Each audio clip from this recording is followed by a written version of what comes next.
ঘাটাইলের 4.5 লক্ষ মানুষের অভিভাবক মাননীয় সাংসদ জনাব আতাউর রহমান খান, বিনয়ের সাথে অনুরোধ করছি আজকের প্রধান অতিথি মহোদয়কে আগামী প্রজন্মের জন্য আপনি একটি সত্য মেসেজ, ঐতিহাসিক সত্য আপনি একটু বর্ণনা করবেন।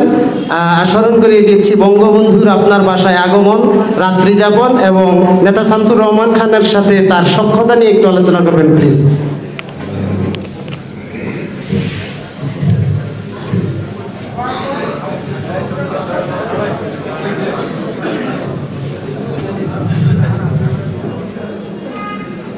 আসসালামু আলাইকুম।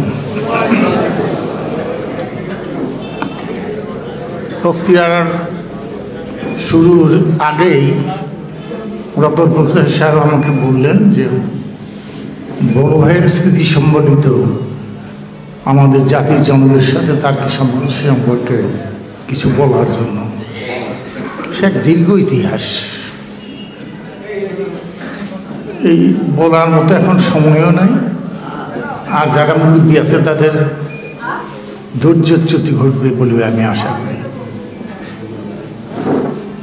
আজকের এই স্মরণ সভার সম্মানিত সভাপতি, আমার সাথে মঞ্চে আছেন আমাদের আওয়ামী লীগের সমন্বয় ভাইয়েরা, এককালে শামসুর রহমান খানের সকল সহযোগী কর্মী ভাইয়েরা, আমার সামনে আছে ঘাটাইলের প্রবীণ জনসাধারণ এবং সংগ্রামী ভাইয়েরা। স্মৃতি বড় নিষ্ঠুর, মানুষকে কুড়ে কুড়ে খায়, মানুষকে কিন্তু হতাশার সাগরে নিমজ্জিত করে, মানুষের কর্মক্ষমতা হ্রাস করে দেয়, মানুষের সকল উদ্যোগকে ব্যাহত করে।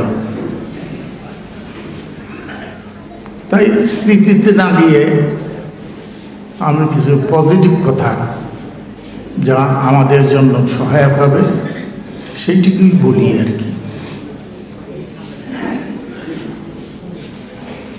বঙ্গবন্ধু যখন প্রথম হামিদপুর হাটখোলার একটা বট গাছ আছে মাদ্রাসার কাছে, আছে না? হ্যাঁ হ্যাঁ, আমি তো সেটাই বলছি। আমি তখন ক্লাস 9-এর ছাত্র, 1953। বঙ্গবন্ধু এবং সরোয়ার্দী সাহেব আসলেন, তখন তো আওয়ামী লীগের দুর্দিন। আমার বাবা ছিলেন তখন কালিয়াতি রামগতি হাই স্কুলের সাধারণ সম্পাদক, সেক্রেটারি, তখন সেক্রেটারি বলতো। বাবার কাছে অনুমতি চাওয়া হইল, আমার মনে আছে বাবা সাহস পেলেন না, বললেন যে যদি আমি এই স্কুলে মিটিং করার অনুরোধ দিই তাহলে হয়তো গভর্নমেন্ট গ্র্যান্ট বন্ধ করে দিবে।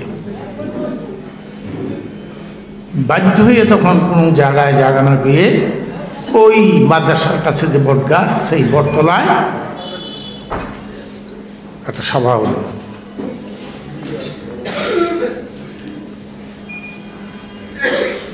সেই সভায় কোনো রকমের কাঠের চেয়ার, কাঠের টেবিল, এইগুলি নিয়ে সবার আয়োজন করা হলো। আমরা সব চারিদিকে, সবার চারিদিকে, ওইখানে কোনো ঘাসও ছিল না, দাঁড়িয়ে দাঁড়িয়ে আমরা সভা শুনলাম।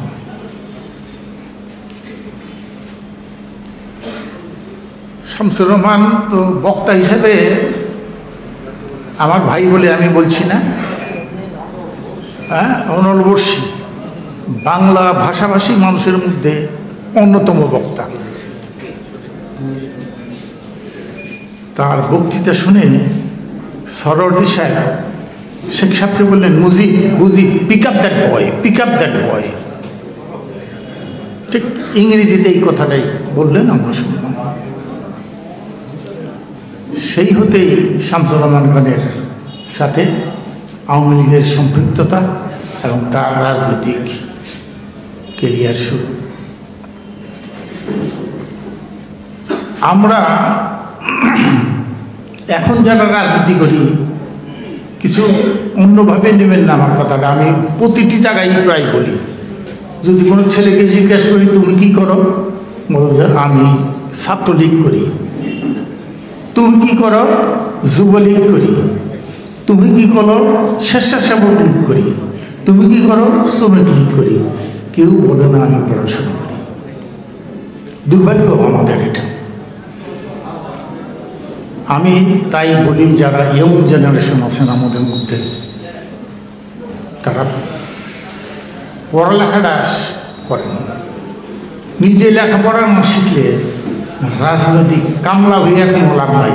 সারা জীবন অন্যের কামলা থাকতে হবে আপনাদের। নিজেরা কীভাবে প্রতিষ্ঠিত হবেন,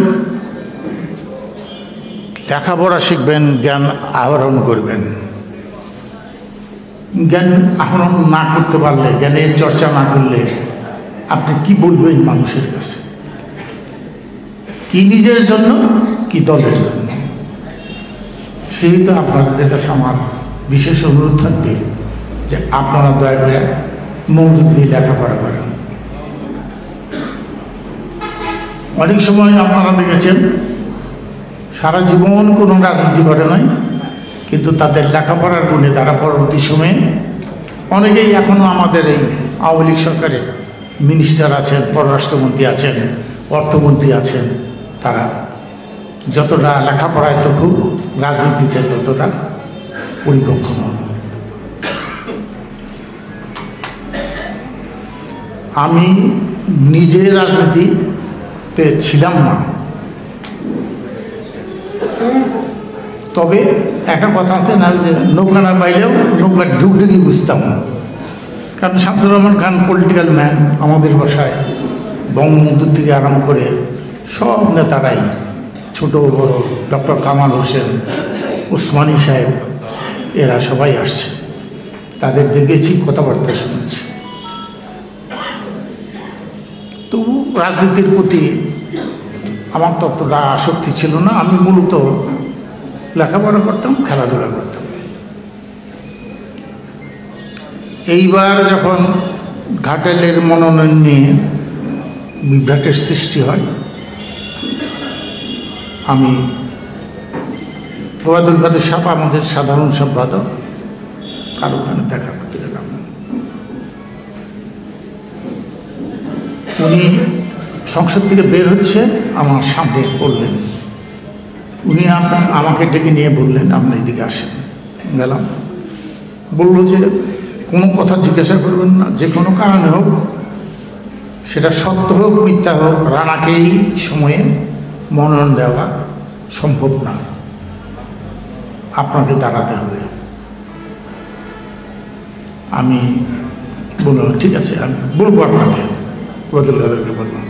গেলাম, আমার সাথে আমি আলাপ করলাম। সারা জীবন শুনেছি পিতার সম্পদের উত্তরাধিকার হয় পুত্র, আর আজকে আমায় পুত্রের সম্পত্তির অধিকারী হয়ে আসলাম। বলে কি ব্যাপার? আমি বললাম আমি গেলাম আমার পুত্রের মনোনয়নের জন্য, নেতৃত্ব আমাকে বলে দিলেন ইনডাইরেক্টলি যে না, মনোনয়ন তাকে নিতে হবে। আমার বয়স, আমার শারীরিক অবস্থা বিবেচনা করে আমি অনীহার মধ্যেই ছিলাম। কিন্তু আমাদের পারিবারিক শরীর থাকে তো, থাকে না? তারা আমাকে বললো যে পারিবারিক ঐতিহ্যের কারণে এবং পারিবারিক ঐতিহ্যকে জিবিয়ে রাখার জন্যে আপনাকে দাঁড়াতে হবে। বাধ্য হয়ে আমি মনোনয়নপত্র দাখিল করলাম। মনোনয়নপত্র তো সবার ডিক্লারেশন মধ্যে আমার কতদিন আগে আমার নামটা ঘোষণা করে দিল। এই ঘোষণায় শুধু আমি না, সমগ্র টাঙ্গাইল ডিস্ট্রিক্টের লোক উজ্জীবিত হইল। তারা যে হতাশার মধ্যে ছিল, সেই হতাশা রেশ কাটিয়ে বিভিন্ন জায়গা থেকে আমাকে ফোনের পর ফোন আমাকে অভিনন্দন জানাল। তাই বুঝলাম যে টাঙ্গাইলের রাজনীতিতে কতটা বিপদগ্রস্ত হয়ে গিয়েছিল মানুষ। আমার তো মনে হয় ঘাটালবাসীর বোধহয় কিছুটা হাফ ছেড়ে বেঁচেছিল, সেদিন স্বস্তির নিঃশ্বাস ফেলেছিল। যা হোক, নির্বাচন হলো, নির্বাচনে জয়লাভ করলাম। আমি, আপনাদের মনে আছে কিনা জানি না, আমি ঘাটাইলে ওই এই রাস্তার ওপারে একটা বিজয়ের একটা আনন্দে সবাই ওখানে আমি বক্তৃতা করলাম। আমি সেদিন আমার যারা বিরোধিতা করেছিল তাদেরকে আহ্বান জানালাম যে আসুন, আপনারা আপনাদের মনোভাবকে পরিবর্তন করুন। আমি যেহেতু আপনারা সবাই আওয়ামী লীগ করেন, আমি মনে করি যে আমাদের মধ্যে কোনো বিভেদ থাকা উচিত নয়। আর তাছাড়া আমি হচ্ছে সবার মুরব্বী, বয়সে তো আমি অনেকের চাইতে প্রবীণ, কিন্তু আপনাদের আমার বয়স এখন 83 বছর পার হয় অবস্থায় আছে। তাই আমি বললাম যে আমার এই বয়সে কারোর সাথে কোনো রকম মনোমালিন্য বা কোনো রকম বিদ্বেষ থাকা উচিত নয়। আমি জানি না, ওই মানুষের বলেছে ওরা নাকি ধর্ম কাহিনী শোনে না, শোনে, আর তারা ভাবলো যে তো বয়স্ক লোক, আজ আছে কাল নাই, তার সাথে আমাদের, এবং সেই পরিবেশটা তারা আজও জিয়ে রেখেছে। হয় কি, মানুষকে যখন শয়তানে ওয়াসওয়াসা দেয়, মানুষ আর মানুষ থাকে না, তারা শয়তানের অনুগত হয়ে যায়। আমার এই বয়সে মনোনয়ন আল্লাহর তরফ থেকে হয়েছে, আমি দাঁড়িয়েছি। আমার কি চাওয়ার পাওয়ার আছে? আল্লাহর শুকরিয়া আদায় করা আর জনগণের জন্য কাজ করা, এই তো। কারণ এর কৈফিয়ত তো আল্লাহ যে আমাকে এই সম্মানটা দিয়েছে, তার তো কৈফিয়ত আল্লাহর কাছে দিতে হবে। আমার কাছে প্রত্যাবর্তন, আল্লাহর কাছে প্রত্যাবর্তন করতে হবে। আজকে আমার সঙ্গী সাথী আপনারা আছেন, সেদিন তো কেউ থাকবে না, থাকবে আল্লাহর কাছে আমাকে আমার মুখ বন্ধ থাকবে, হাত পা সর্বঙ্গ কথা বলবে। তাই আমি যেদিন ইলেকশন জিতেছি, আমি আল্লাহর কাছে পানা চেয়েছি, বলছি আল্লাহ আমার দ্বারা জানি কোনো অন্যায় কাজ না হয়, অন্যায় কাজ যেখানে হবে সেখানে যেন আমি হুঁশিয়ার থাকি, আর কোনোরকম পাপ বা কলুষতা যেন আমাকে স্পর্শ করতে না পারে। আমি চেষ্টা করি নিজেকে সকল কিছুর ঊর্ধ্বে থাকার জন্য। আমি নির্বাচনকালে আমি বলেছি যে আপনারা আমার কাছে যাবেন, কোনো নেতা নেতৃত্বের দরকার নাই, সরাসরি যাবেন, কোনো নেতা লাগবে না। নেতাকে নিয়ে যাবেন, খরচা আছে না তার একটা, আমার আপনি এক জায়গায় নিয়ে গেলে তার খরচা তো আমি দিব না, আপনারা দেবেন। আর কোনো অন্যায় কাজের জন্য আমার কাছে আসবেন না, আমি অন্যায় কাজের জন্য কোনো সুপারিশ করতে পারবো না। আমি সেই কথার উপর আজকেও দাঁড়িয়েছি। আমার বড় ছেলে আমিনুর রহমান বাপ্পিকে যখন জামাত বিএনপির লোকেরা হত্যা করলো, নির্মমভাবে হত্যা করলো, নেত্রী আসছিল টাঙ্গাইলে তার শোক সভা করার জন্য। আমি নেত্রীর সামনে বলছিলাম, মাননীয় নেত্রী, আমার পুত্র হত্যার বিচার এই দেশে হবে কি হবে না আমি জানি না, যে দেশে বঙ্গবন্ধুর হত্যার বিচার হয় না, সে দেশে আমার পুত্র হত্যার বিচার আমি চাই কি করে?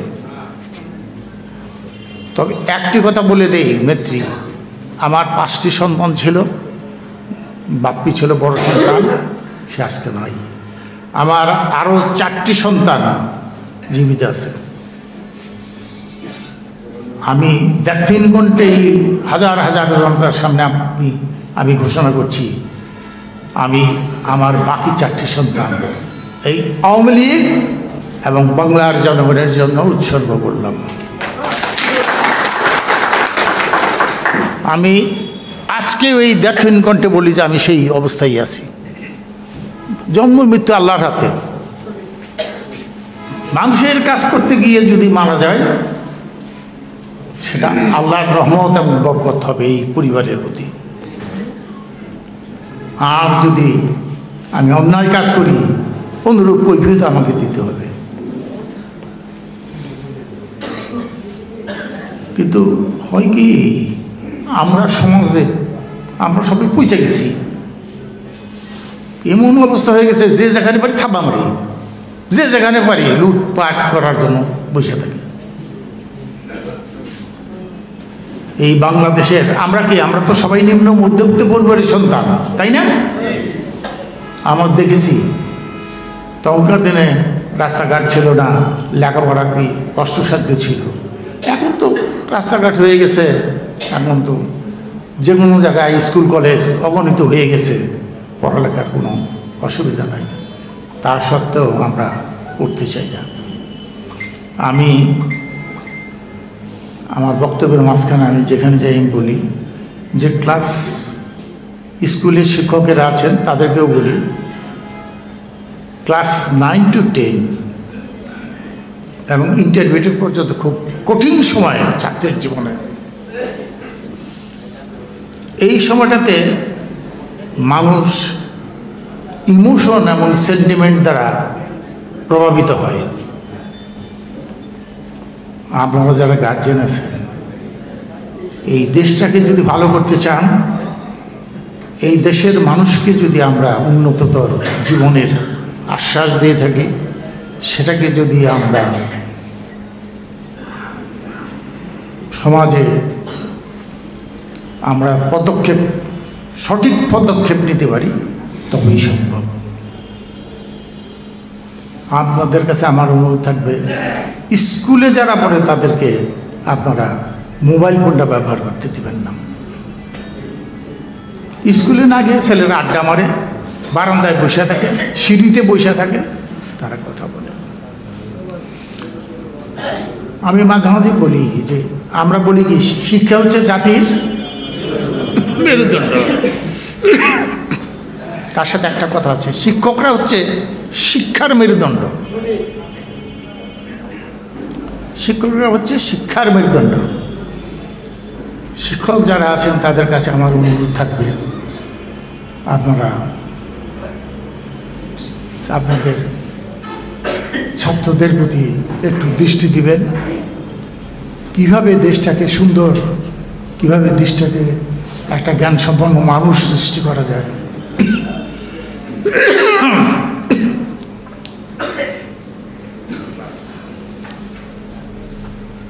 সৎসঙ্গ আশ্রম আছে পাকুটেতে, আছে না? সেখানে আমি গিয়েছিলাম। সেখানে 3-4 জন ডক্টরেট এসেছিল ইন্ডিয়ার থেকে, ভারত থেকে। খাদ্যমন্ত্রী এসেছিল, আমি তার সবার সঙ্গে ছিলাম। ওর মধ্যে একজন ডক্টরেট যিনি বললেন যে পৃথিবীর আদিকাল হতেই মানুষ প্রসব করে, পশু পাখিও প্রসব করে।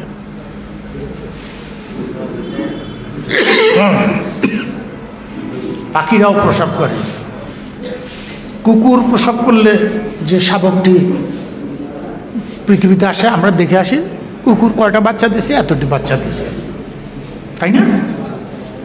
পাখি প্রসব করেছে, এতটি পাখি। মানুষও কিন্তু মানুষই প্রসব করে না? তবুও আমরা গিয়ে সেখানে বলি এ যেন মানুষ হয়। আমরা বলি না কি, মানুষ যখন মানুষ প্রসব করে, আমরা সেই বাচ্চাটা দেখতে গিয়ে বলি এ যেন মানুষ হয়। সে তো মানুষ হয়েইছে, তার তো মানুষের অবয়ব আছে, হাত পা আছে, সব আছে। কেন বলে? মানুষ হচ্ছে সৃষ্টির শ্রেষ্ঠ জীব। মানুষের সাথে পশু পাখির তুলনা হয় না। কিন্তু আমরা আজকাল কি দেখতে পাই? কি দেখতে পাই? আমরা অবয়বের দিক থেকে আমরা মানুষ, আদত কি প্র্যাকটিক্যাল মানুষ আমরা আছি? পশুরও একটা নীতি আছে। পশুরা দিনের বেলায় বন থেকে বাইরে বের হয় না, বের হয় না। কিন্তু আমরা মানুষ কোনো নীতি আদর্শের ধার ধারি না। আমরা মনে করি সব কিছু আমাদের করতলে। প্রত্যেকটা জিনিসের জন্য আমাদের কৈফিয়ত দিতে হবে। আমরা যেন ভুলে না যাই, এই দেশ আমার, এই দেশ আপনার। এই দেশকে সুখী সমৃদ্ধি করে গড়ে তোলার হাতিয়ার যেরকম রাজনৈতিক নেতাদের, যেরকম স্কুলের শিক্ষকদের, যেরকম বিভিন্ন ব্যবসায় বা পেশায় যারা নিয়োজিত আছেন তাদের, ঠিক অনুরূপভাবে পিতা মাতারও সন্তানকে গড়ে দেওয়ার ব্যাপারে একটা দৃঢ় ভূমিকা থাকা দরকার।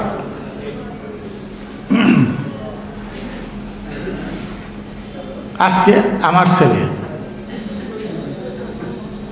রাজনীতি করে, সাইনে 10,000 টাকা দিল, আমি খুশি, আমার সহধর্মিনী খুব খুশি হয়ে গেল। কিন্তু টাকাটা কোত্থেকে আসলো সেটাকে আমরা কখনো চিন্তা করেছি? সেটাকে আমাদের খুঁজে বের করতে হবে। এই ছেলে এত টাকা পেল কোথায়? তারপরে কি গার্জিয়ান নামকে প্রশ্রয় দেয় না? তার আয়ের উৎস কি? এই জিনিসগুলিকে আমাদের জানতে হবে। আমাদের গার্জিয়ানদেরই কর্তব্য হচ্ছে সবচেয়ে একটা ছেলেকে মানুষ করার ব্যাপারে বড় ভূমিকা। তারপরে হলো স্কুল, শিক্ষক, তাদের সহসাহায্যেই থাকে ছেলেরা বেশি। আমরা যদি প্রতিটি ক্ষেত্রে আমাদের নিজ নিজ দায়িত্ব কর্তব্য পালন করি, এই দেশ নিশ্চয়ই একদিন শিক্ষিতের হার বাড়বে, ছেলেরা নীতিবান হবে, তাদের মানুষের আচরণ কেমন হয় এই উপলব্ধি তাদের মধ্যে বেড়ে যাবে। শিক্ষকদের উচিত আমাদের এখন নীতি এবং নৈতিকতা আমাদের ধারে কাছে আসে না, ভয় পায় আমাদের দিকে। সেই জিনিসগুলি আমাদেরকে রপ্ত করতে হবে। সমাজকে ভালো করতে গেলে আমাদেরকে শ্রম দিতে হবে।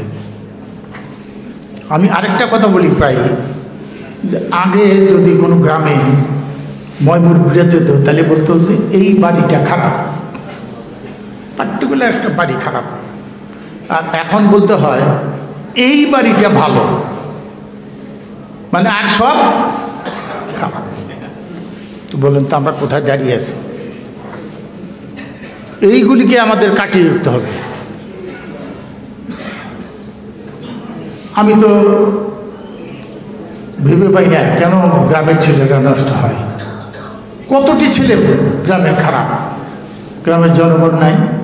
এটা প্রতিরোধের মাধ্যমে তাদেরকে সংশোধন, গার্জেনরা হ্যাঁ মিডিয়ায় ভিডিও করে দেয়, কেস করে।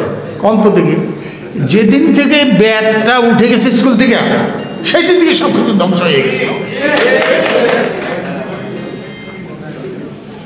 আরে বাপ মার পরে তো স্কুলের শিক্ষকই হচ্ছে ছেলেদের গার্জিয়ান। তাদের সঙ্গে তো দিনের বেশি সময় থাকে না। বাড়িতে আসে কি বাপ মার সাথে আড্ডা দেয়? বাড়িতে আসতে ছেলে পড়ালেখা করে ঘুমিয়ে পড়ে। শিক্ষকের সেই মিনিমাম অধিকারটুকু আমরা কেড়ে নিয়েছি। এইগুলির থেকে আমাদের নিজেদেরকে দায়িত্ব গ্রহণ করতে হবে, ছেলেদেরকে সংশোধন করতে হবে, প্রয়োজনে শাসন করতে হবে। স্কুলের শিক্ষকদের জীবন সাধারণ মানুষের জীবন যেতে একটু ভিন্ন ধরনের, তাদের ওঠা বসা চলা সব কিছু আলাদা হয়, ব্যতিক্রম ধর্মী হইতে হবে, তবে না মানুষ আমাদেরকে মানবে। একদিন ছিল যখন আমরা যখন পড়াশোনা করেছি, এক ক্লাস উপরের ছেলেকে হিন্দু হলে আমরা দাদা বলেছি, মুসলমান হলে আমরা ভাই বলেছি।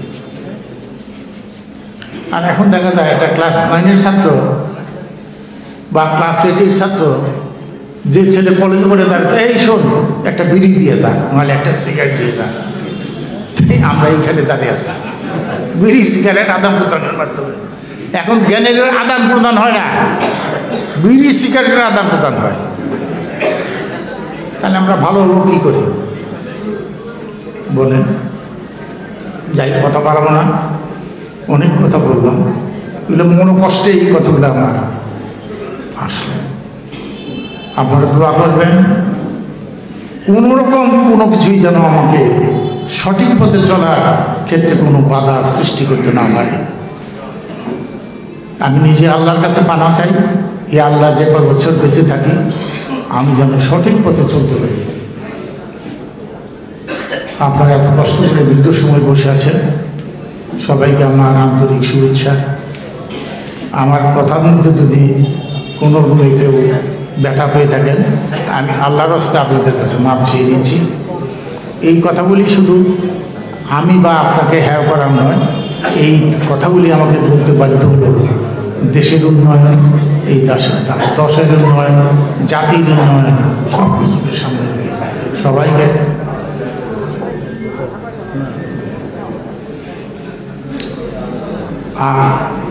প্রশ্ন হচ্ছে যে আমার বড় ভাই, এটা আপনারাই ভালো জানেন, আমি তার কাছে কী বলবো, তবে একটা কথা বলি। আমার বড় ভাই আমাকে বলেছিল যে কিরে, আমি ঘাটাইলের এমপি হচ্ছি আর তুই একদিনও ঘাটালে আসিস না কেন? সে আমাকে বলতো তুই একদিনও ঘাটালে গেলি না।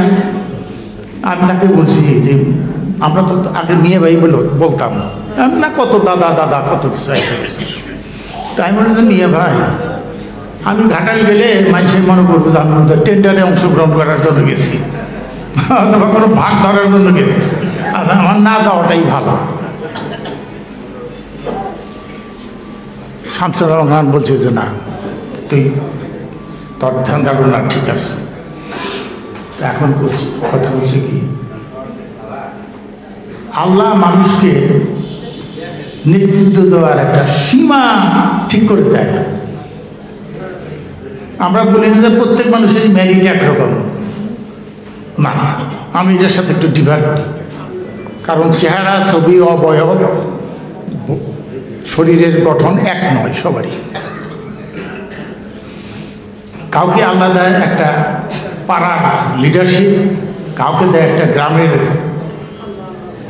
লিডারশিপ, কাউকে দেয় ইউনিয়নের লিডারশিপ, কাউকে দেয় উপজেলার লিডারশিপ, কাউকে দেয় জেলার লিডারশিপ, আর কাউকে দেয় দেশের নেতৃত্বের গুণাবলী দিয়ে। এই গুণাবলীকে বিকাশ করতে গেলে এটার চর্চা করতে হবে মানুষের। আমরা কি দেখেছি, আব্রাহাম লিঙ্কন আমেরিকার প্রেসিডেন্ট ছিল না? জন মেজর ইংল্যান্ডের প্রধানমন্ত্রী ছিল। তারপরে ইন্ডিয়ান শাস্ত্রী ছিল না? হ্যাঁ, লেখাপড়া খুব বেশি ছিল না, কিন্তু লেখাপড়া না থাকলেও তাদের সামাজিক জ্ঞান, তাদের রাজনৈতিক ধ্যান ধারণা অনেক উঁচু স্তরের ছিল। আসুন আমরা সবাই শামসুর রহমান খান না হতে পারলেও তাকে অনুসরণ করে তার রেখে যাওয়া কাজগুলি যেন আমরা করতে পারি, এই চিন্তা এবং চেতনা নিয়ে আমরা পথ চলা শুরু করি। ইনশাআল্লাহ আল্লাহ আমাদের সহায় হবেন। সবাইকে ধন্যবাদ জানিয়ে আমি আমার বক্তব্য শেষ করছি। আল্লাহ হাফেজ। জয় বাংলা, জয় বঙ্গবন্ধু।